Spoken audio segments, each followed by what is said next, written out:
नमस्कार साथियों, आप देख रहे हैं खेल, मनोरंजन, साहित्य, संगीत, सिनेमा से जुड़ी हर खबर सच के साथ। शिवम न्यूज 24 में आप सभी का हार्दिक स्वागत और अभिनंदन है। हेलो नमस्कार साथियों, शिवम फिल्मिस्तान न्यूज़ में आप सभी का हार्दिक स्वागत और अभिनंदन है। आज हम पहुंचे हैं गांव पाली में, जहां पर हम सुनेंगे ग्रामीणों की समस्या। कुछ ग्रामीण लोग हैं जिनकी समस्याओं को लेकर आज हम आए हैं, तो हम जानते हैं ग्रामीणों की क्या समस्या है। नमस्कार भाई। नमस्कार भाई साहब। शिवम फिल्मिस्तान में आपका हार्दिक स्वागत है। धन्यवाद आपका, जो आपने हमारे को ये यहाँ आकर टाइम दिया और आप हमारी समस्या सुनने के लिए, हमारे गांव की समस्या सुनने के लिए यहाँ पधारे। आपका बहुत बहुत धन्यवाद। तो आप ग्रामीणों की समस्या का नेतृत्व कर रहे हैं, तो क्या समस्याएं हैं ग्रामीणों की, एक बार दर्शकों को बताएंगे। ग्रामीणों की समस्या ये है कि जो ग्राम पंचायत पाली का जो सरपंच है, वो हमारे गांव में बहुत सा भ्रष्टाचार फैला रखा है सरपंच ने, और बाकी जो भी कोई आवाज़ उठाता है उसके खिलाफ उनको नोटिस दे देता है। ये देखो आपके पास मैं तो आप प्रूफ के साथ दिखाएंगे क्या समस्याएं हैं भैया, एक बार दिखाना, एक बार क्या समस्या। प्रूफ के साथ दिखा रहा हूँ मैं आपको। ये नोटिस दे रखे हैं, जो बुला लेता है और बुलाने के बाद में पंचायत घर में आता नहीं है, ग्रामीणों को दुखी कर रखा है। और किसी भी अधिकारी की, जिसमें एसडीएम साहब, डीसी साहब, कोई भी अधिकारी जो भी ऑर्डर देता है उनकी मानता नहीं है।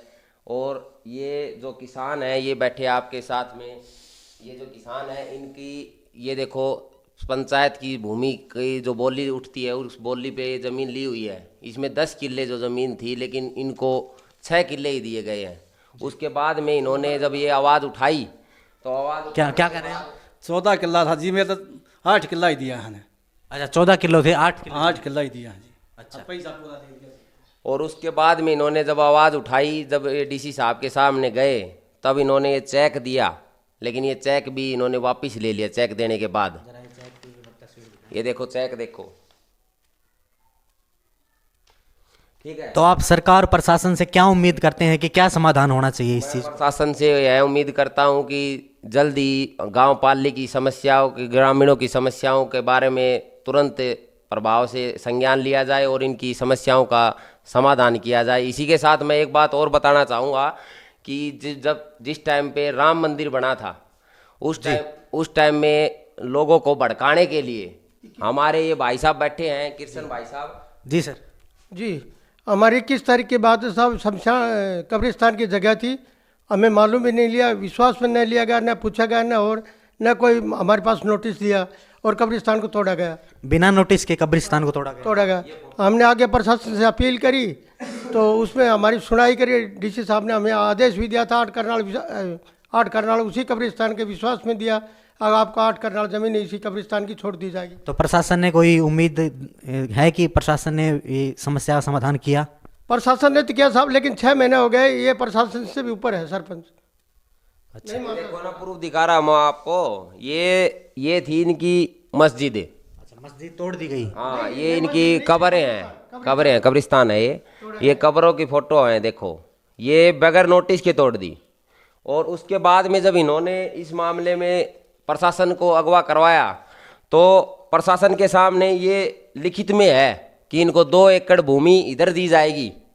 हमारी जो शामलात भूमि है अलग से, यहाँ पंचायत की जंगलात बोलते हैं जिसको हम गांव की भाषा में, उसमें बोला कि 2 एकड़ भूमि दी जाएगी, लेकिन वो भी नहीं दी गई इनको। अरे जो ये है कि गांव के लोगों की समस्या है, उनके पूर्वजों के साथ भी इन्होंने खिलवाड़ करने का काम किया है। और कोई विशेष समस्या जो आप रखना चाहेंगे। और ये है कि मैंने इनके ऊपर एक आरटीआई दाखिल की, जिसमें इन्होंने पहले वाली पंचायत की लगाई हुई जालियों को बेच खाया, और उसके बाद में एक हमारा सरकारी पंचायत का एक झोटा था, उसको भी इन्होंने बोली पे बेच दिया। अच्छा, जो सरकारी जाली होती हैं, जो शिविर में लगी होती हैं, वो जाली के बारे में बोल रहे हैं। नालियों वाली, हाँ, उनको बेच खाया, लोहे की थी वो। तो क्या सबूत है कि वो उनको बेच खाया, आपके पास है कोई इसका प्रूफ? सबूत ये है कि आप पूरे गांव में कहीं भी आप देख लेना, वो जाली आपको नजर नहीं आएंगी। और आप पहले वाले सरपंच से पूछ लेना कि भाई, हो सकता है और कहीं स्थिर रख दी गई हो जालियां। हमारे को बताया तो जाए कहाँ है, कहाँ स्थिर रख दी, कहाँ पंचायत की तरफ से इसका कोई सबूत नहीं दिया जा रहा कि जालियां कहाँ पे। हमने आरटीआई लगा के मांगा था, और आरटीआई लगाने के बाद इन्होंने क्या किया, मेरे ऊपर SC एक्ट लगवाया। और इसी के साथ इन्होंने क्या काम किया कि ना कोई इसका जवाब दिया, महीना होने को आ रहा है अभी, ठीक है, ना किसी प्रशासन को कुछ समझता है, बल्कि क्या करता है कि ये नोटिस और डाल देता है कि आपकी घर को फुड़वा देंगे, आपको ये करवा देंगे, धमकाने वाली बात और करता है। यहाँ तक कि जो भी इनके खिलाफ आवाज़ उठाता है उनके पुलिस रेड रात को 3-3 बजे भी डाली जाती है। ये भाई साहब बैठे, इनसे बात कर लो अभी। जी, मुझे मेरे घर पे रेड डलवाई है, एक बार नहीं, कितनी बार रेड डलवाई? कई बार डलवा ली थी साहब, 3-4 बार डलवा ली इन्होंने। तो रेड किस लिए डलवाई? ये कभी तो मेरे कोई बताया कि किस कारण डलवाई रेड? इन्हों कहता बाहर के आदमी आते हैं तेरे पास में। अच्छा, मेरे घर पे कोई नहीं मिलता। बोल रहा बाहर के आदमी आते हैं। बाहर के आदमी क्या आतंकवादी आते हैं गाँव पाले में? ये बताओ, कोई पूछने वाला हो? तो अंत में आप क्या कहना चाहेंगे कि सरकार प्रशासन से क्या उम्मीद करते हैं कि आपका जो कार्य है वो सिद्ध पूर्वक हो जाए? मैं प्रशासन से यही उम्मीद करता हूं कि हमें 2-4 दिन के बाद में अभी डीसी साहब को एक ज्ञापन देंगे, जो कि इनके बारे में भाई मतलब संज्ञान लिया जाए और तुरंत कार्रवाई की जाए इस सरपंच के खिलाफ। और 3 एकड़ की भूमि है जो इधर से रेत मिट्टी उठा दी, जो बेच दी इन्होंने, उनका सबका हिसाब किताब एक बार जायजा लिया जाए मौके पे आकर के। और इसी के साथ हम ज्ञापन भी दे के डीसी साहब को, प्रशासन को अवगत कराएंगे। ठीक है अंकल, आप लास्ट में क्या कहना चाहेंगे सरकार प्रशासन से? सरकार प्रशासन से ये है जी, मेरे उम्मीद कल खुदा न खास्ता मौत हो जाए तो हम कहाँ जाएँ मुर्दे को लेकर के?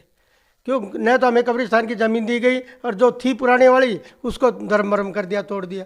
तो ये तो दोस्तों हम पाली गांव में आज ग्रामीणों की समस्या सुनने के लिए यहाँ पे आए थे।